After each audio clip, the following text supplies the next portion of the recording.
大家好，今天带大家了解一下毛里求斯的旅游签和数字游牧签证。毛里求斯是位于印度洋的一个美丽的岛屿。著名作家马克·吐温就说过，毛里求斯是上帝创造的，所以毛里求斯的美是其他地方无法比拟的，所以绝对是你值得一去的地方。其实中国普通护照本来就免签毛里求斯60天。2020年，毛里求斯又宣布推出数字游牧签证，希望在毛里求斯的远程工作人员能更好地发展当地经济。我们说一下这个签证的情况。毛里求斯岛专门为数字游牧者提供签证，目前这个签证仅适用于114个国家。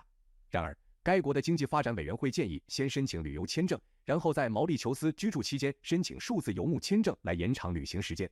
延长后的签证将允许在毛里求斯停留1年，可以多次入境，这样他们就可以随意出入毛里求斯。另外，1年期满后，您将也可以续签签证，也就是如果你喜欢的话，可以一直在毛里求斯居住下去。但是值得注意的是，居住在毛里求斯的数字游民，您最多可以6个月内无需缴税，但是在你居留183天后将被视为税务居民。在您逗留期间，您将仍然是您所在国家的税务居民，除非您将外币存入毛里求斯的银行账户。超过183天，这笔钱将由毛里求斯征税。简单来说，如果你一直使用现金，是不需要纳税的。而且这个长期签证不收取任何签证费用，并且能在2天内获得批准。然而，实际情况，获得此签证可能需要长达8周的时间。签证申请过程非常简单，一切都在网上完成，只需几分钟就完成操作。要申请数字游牧签证，您需要在线完成申请，并提供有效护照、返程机票、住宿证明以及健康和旅行保险。您还需要收入证明，并且每月的门槛必须达到1500美元才有资格。因为大多数国家的人可以免签证进入毛里求斯，但是这种签证允许您访问毛里求斯长达6个月。中国护照是2个月的免签时间，所以你在入境2个月内申请该签证即可。如果你是一个人旅行，您必须证明您每月的收入至少为1500美元。如果您与家人一起旅行，则每个24岁以下的家庭成员需要多支付500美元。如果您作为夫妻申请，则每月需要3000美元。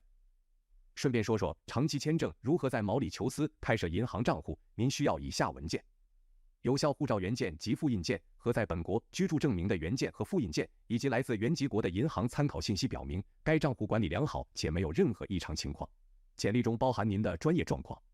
财务自给自足的证明。申请数字游牧签证时，您需要出示自给自足的证明。说一下拒签，因为毛里求斯的数字游牧签证向许多国家开放，同时申请过程也很简单，基本也不会被拒签。如果您的申请被拒绝，可能是因为您的某些文件不正确。不用担心，您可以重新申请并提交正确的文件。毛里求斯有殖民历史，人们说英语和法语，但您会发现使用最广泛的语言是毛里求斯克里奥尔语。毛里求斯的生活成本非常低，毛里求斯是一个物价相当便宜的国家。最昂贵的城市是路易港，每月费用从500美元到800美元不等。然而，还有一些距离市中心不远的较便宜的城镇，当地人也非常友好，所以你很快就会结识很多朋友。我们说一下毛里求斯的最佳游览地点。首先是路易港，路易港是毛里求斯的首都。许多游客会跳过城市去游览其他岛屿，但路易港有很多值得一看和可以做的事情。在路易港期间，一定要参观中央市场并品尝当地的街头美食。您还可以漫步在色彩缤纷的小巷，参观唐人街，这里拥有60多名街头艺术家。然后是大盆地，这是一个高山湖泊，海拔约1800英尺，是印度教圣地。这里有一座供奉湿婆神的寺庙，当地人相信湖水是来自印度恒河的圣水。您将欣赏美丽的湖泊，周围令人惊叹的景色，以及30米高的湿婆神的雕像。白鹭岛也是不错的地方，它也被称为白鹭岛，位于马埃堡湾，完全由珊瑚石灰岩制成。许多人认为白鹭岛是渡渡鸟最后的栖息地，现在这里是最后一片干燥的沿海森林的家园。